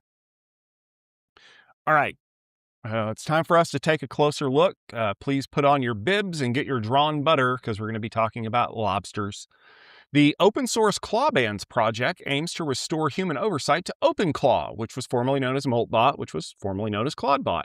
You know, the wildly popular autonomous AI assistant capable of executing shell commands, modifying files, and accessing APIs all on its own. Clawbands was created by software engineer Sandro Munda and intercepts every tool call and enforces a human-in-the-loop approval before actions are executed, creating an auditable decision trail. The project emerges from concern amongst security researchers and CISOs who warn that OpenClaw's rapid adoption, deep system access, and messaging app integrations are creating a massive attack surface. As agentic AI accelerates, and with OpenClaw's creator Peter Steinberger having recently joined OpenAI as of Monday, Clawbands represents an early attempt to balance innovation with pragmatic risk management. Al, I'll be honest with you, I was literally thinking about this morning when I was recording an episode of Security Boulevard, but I kind of want to start off with you. We have seen, essentially for the last 3 weeks, the rise, fall, and rise again of this agentic AI system. Do you think putting a human in the loop is going to make people feel more comfortable? It'll make them feel more comfortable, but one of the things I saw as I was reading about Clawbands is that when your bot wants to apply a new skill or access a new resource, Clawbands will stop the bot. It will just do nothing. It will be absolutely stopped until you authorize that particular access. And this is where we get kind of some interesting challenges in this, because you don't want your bot to be completely stopped. This is kind of putting an ambulance at the bottom of the cliff in some ways. This is thinking about things sideways, because what we're doing is we're saying, I'm going to add some governance to the bot that requires a human to authorize the bot to do anything risky. What we know for sure is that the humans will say, I'm sick of hearing this, just go do it for me, automatically go and do it for me. What it's not addressing is what you and I discussed was the fundamental issue with OpenClaw, which is that the repository of skills doesn't have any governance around it. That central repository from which your bot will pull skills. Now, when it pulls a skill, that's running software in wherever your bot is running.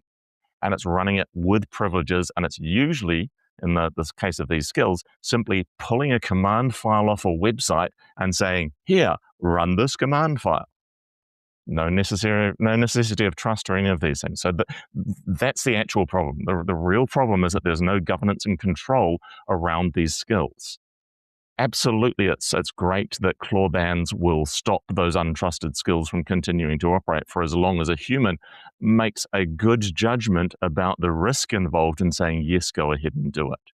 But this is not the best solution to this problem. The best solution is good governance around those skills, and maybe having internal corporate repositories of approved skills rather than going out and pulling scripts at random from the internet. We're not seeing any signs that that's going to happen. What we do see is that as Peter Steinberger joined OpenAI, OpenClaw did not. So OpenClaw remained on the outside of OpenAI. It's the human that created it who has come inside. And with my cynical hat on, I think he has achieved his objective. He has made a very, very big media splash with something in order to get a good, high-paying job at one of the AI companies. What's the fallout for the rest of the industry? Well, hopefully the fallout is that we'll learn to be less trusting and to apply some good security principles and look for tools that actually build governance and security into those platforms. Tom, can you see this having another good outcome for us?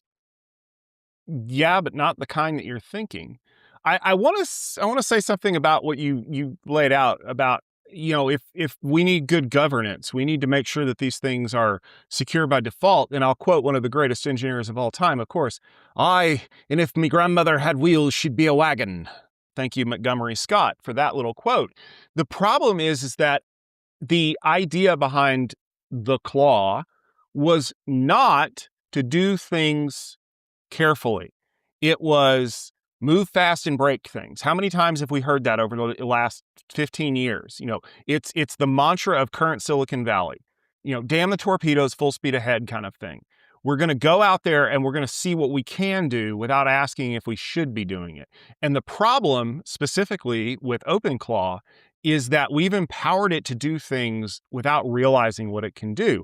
I watched a lot of videos on this over the last couple of weeks, and folks like Shane Hanselman are actually bringing up really what they consider to be interesting things, where if they want OpenClaw to make a dinner reservation, if the OpenClaw bot goes out and tries to find a website and it fails, and it tries to go through OpenTable and it fails, it will download VoIP software and it will basically install itself and call the restaurant and make a reservation. And a lot of people are like, man, that's so cool. And me being a parent, me being someone who's managed interns in the past, went, why is it making decisions without asking me first? And it's because I didn't tell it not to. Like, the thing that we've been doing for a very long time is we are operating on the assumption that computers will only do exactly what you tell them to do, right? Here's an input, give me an output. Don't do anything else but those things. And interns kind of operate on the same function, right? Here is your job, do it and tell me what happens. But overeager interns are the ones who are like, yes, I did. And I went ahead and I did this and I did this and I did this. And you're like, why did you go do all that extra work? Why did you do a thing I didn't tell you to do? Well, I was just trying to be helpful and I was trying. Stop. Part of training these systems is helping them understand that you do not need to go to every extreme. And this was a problem that I was thinking about while we were recording our episode of Security Boulevard this morning, because I was listening to Alan Shimel talk about how amazing and wonderful this is. And all I could think of in the back of my head was the Terminator and Warhammer 40K and Dune and Mass Effect and all of the stories that we have seen for years where AI or some kind of an intelligence decides to do things without guardrails on it, whether it's nuking all of human civilization, enslaving all of human civilization and then nuking it, or trying to wipe out civilization in the galaxy every 50,000 years. Do you see a common theme here? Do you know the only work of fiction that I can remember that didn't have that happen? Asimov, I, Robot. Why? Because we hardwired it into the robot positronic brain. The 3 laws, they're there. You can't, other than the book, the movie with Will Smith, you can't make a robot that doesn't follow the 3 laws. You can't harm humans. You can't harm yourself. You have to do everything that you're being told. Like, those are basic. It's so basic. In fact, I don't know why people aren't building them into the AIs right now. Because as we're seeing, when you give it free rein within a certain amount, it's going to go out and do stuff that it shouldn't. I applaud people who are trying to put the restrictions in place now.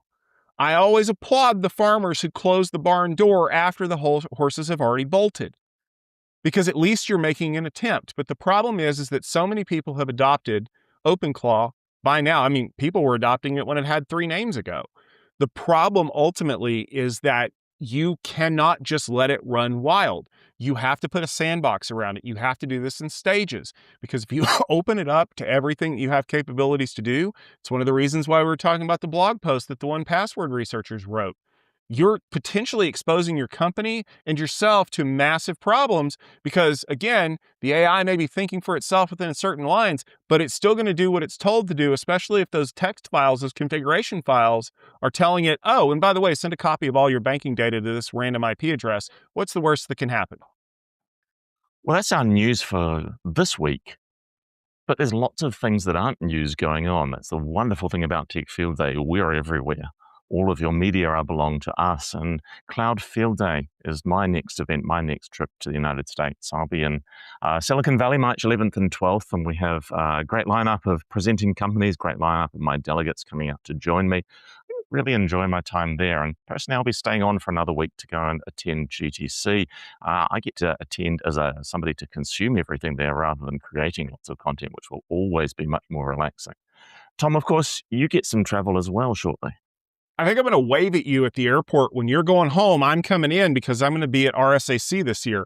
We're going to have great presentations on the 23rd and the 24th. We're going to be hearing from Veeam, Object First, and Commvault, and we might have a couple more people in store.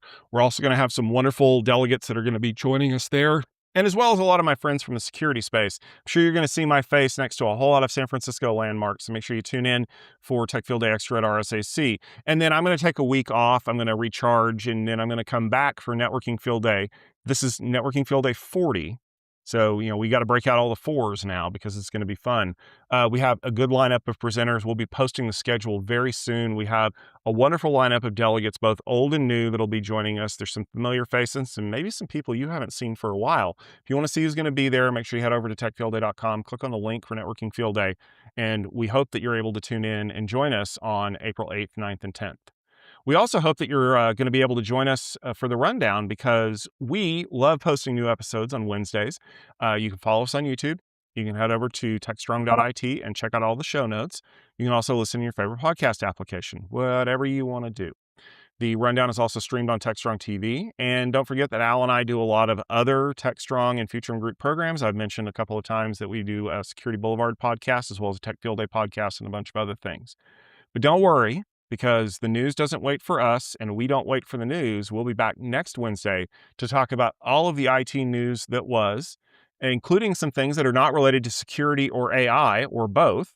But until then, for myself, Tom Hollingsworth, and for the rest of us here at Tech Field Day, thank you very much, and we'll see you next week.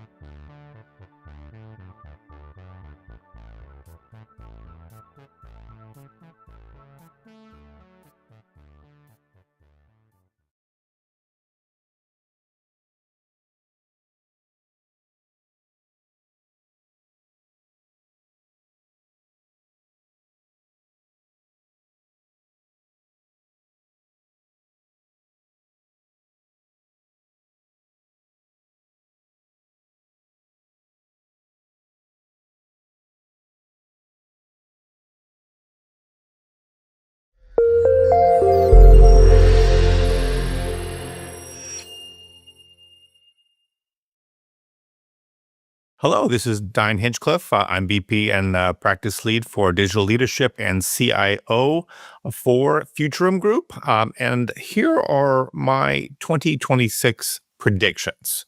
So it's a far-ranging overview of what we expect AI to impact, how it will impact CIOs and IT next year. We'll have recommendations at the end, so please stay all the way through. We have 8 things you should be doing to really prepare for how AI is going to transform pretty much everything the CIO is going to do this year. So the main prediction really is AI's growing pains because it's just it's infusing into everything, is basically driving CIOs to rethink cloud, security, and IT operations. So we're going to explore this in depth. So put your seatbelt on and we'll go through this one step at a time. So the fast growth of AI both is coming from bottom up and top down. It is really forcing this, to look at, we have human operated IT today, and AI now appears like it's going to increasingly automate through agents and through other mechanisms, transform IT into a much more autonomous organization. And it's something I've been predicting for 6 or 7 years now, that 90% of IT will be automated. And we'll have to do that just to tread water, just because there's so much more technology flowing into our organizations. Even though as we 90% automate, we're not going to be cutting headcount that much because of how much that we have to do. So the core prediction here really is we're entering the era of autonomous organizations, where a lot of what we do, especially tactical work on the ground, is going to be done for us by AI, and specifically AI agents. And so AI really isn't a workload in this view. It's a control plane for our organizations, for our IT organization at first, especially because we're going to perfect this in IT. And then once we have the skills, we move it into the rest of the organization. So all operations, the whole entire organization will eventually become much more autonomous. How much more, we don't know yet. We're all going to find out together. And so the operational complexity of AI, it breaks our current models for cloud, SecOps, and IT operations. And so this is forcing an architectural reinvention. We're not just optimizing things anymore. We have to rethink everything that we're doing in AI native terms. And so the end state, though, is IT that largely operates itself, which is where we needed to go. We know we had to go there, but now we're getting the tools. AI is maturing to the point where that journey is now something that we can begin on. And so the transition will originate in IT, and it will spread out to the business, although we'll come in from the business too. It's going to be almost like a two-way street, but IT is going to gain a lot of their operational experience around how to do this, creating autonomous organizations for themselves first, and then it will spread to the rest of the organization. So how's that going to happen? So that's what we're really going to dive into.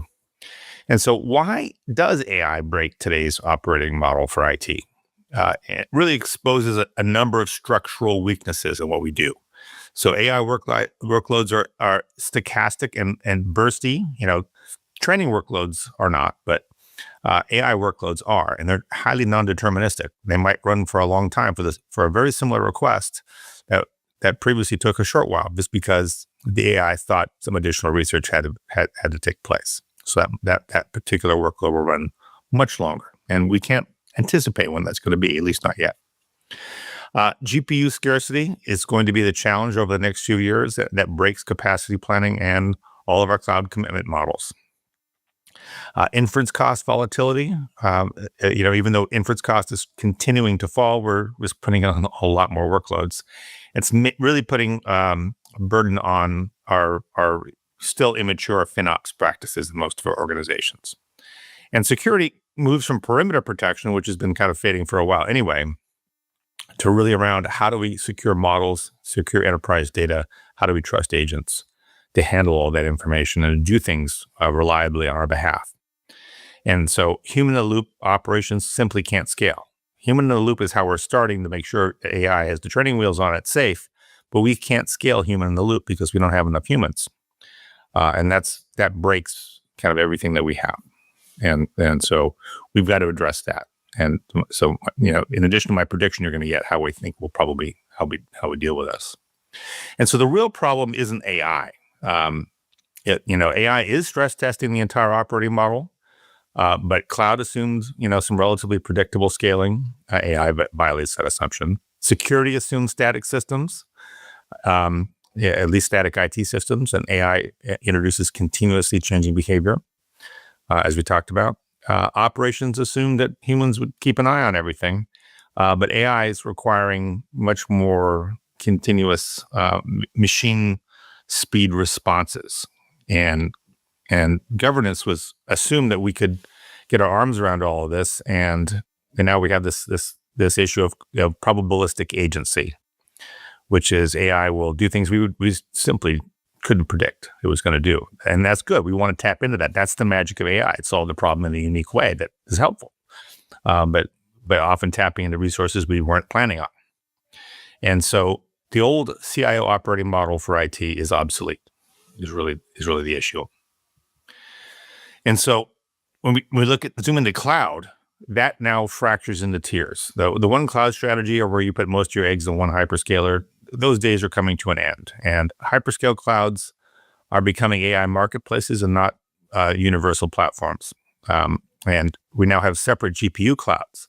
So while a lot of people are trying to run GPUs in their existing hyperscalers, there's specialist cloud providers that are much better at doing that. And so they're specialized, they're premium, and they're still relatively scarce, but they're becoming more prominent. And so second tier and regional clouds are re-entering the whole cloud procurement discussion for cost and control reasons.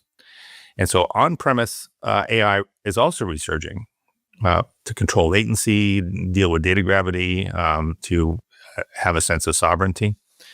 And so alt cloud is becoming a strategic necessity and not an exception. So we're adding more clouds to the mix to bring in, especially the AI pieces. So multi-cloud is becoming even more multi, is the way of looking at it.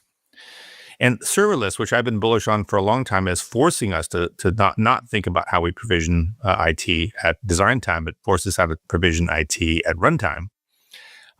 It's no longer about cost. It was about cost too, but it's about versatility, agility, a choice. AI workloads demand instant placement in the best location for the best price, best whatever parameters that you need it at that time, and includes migration and teardown.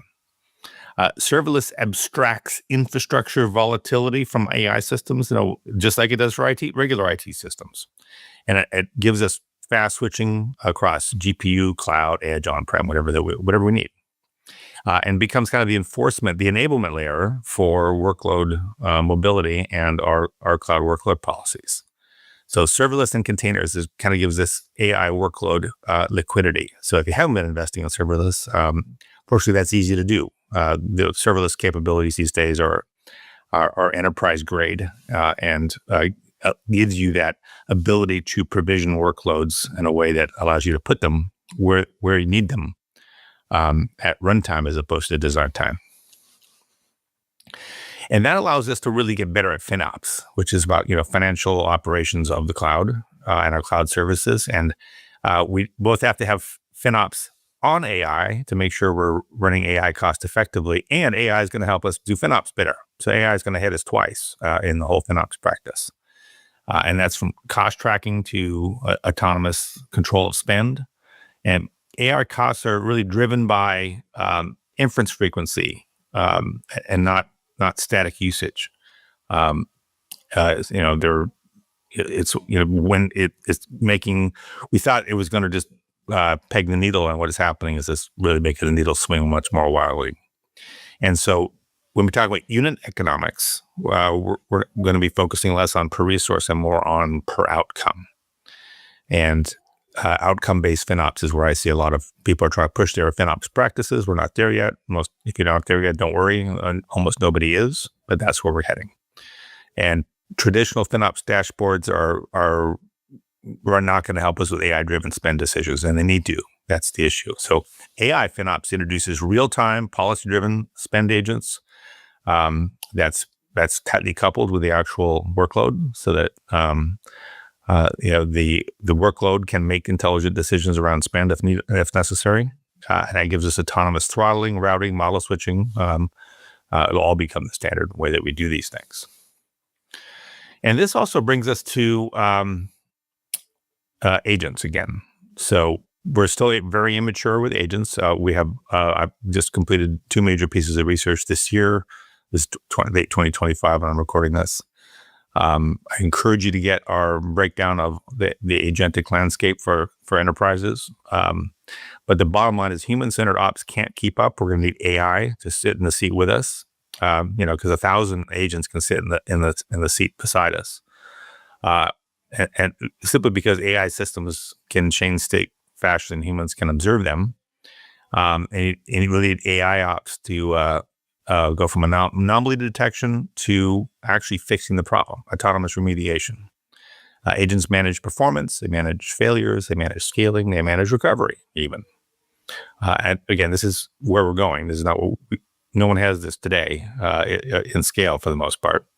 And the human role shifts from on the ground operator to governor and auditor, making sure the AI is doing all the right things and going back when it's not and making sure that it does. And operations will become a machine-to-machine discipline. That's really where it's going. And that was cloud. So security is now the next topic. It shifts really from focusing on control of our IT systems to how do we trust our individual systems. So zero trust was just the warm-up act. AI agents act, decide, and transact on behalf of the enterprise. And identity expands not just from users, but to models, agents, and workflows. Especially agents are going to get their own identity. We see this with the new 365 model for AI from Microsoft, for example, that actually gives agents their own identity within the network. That's where we're headed.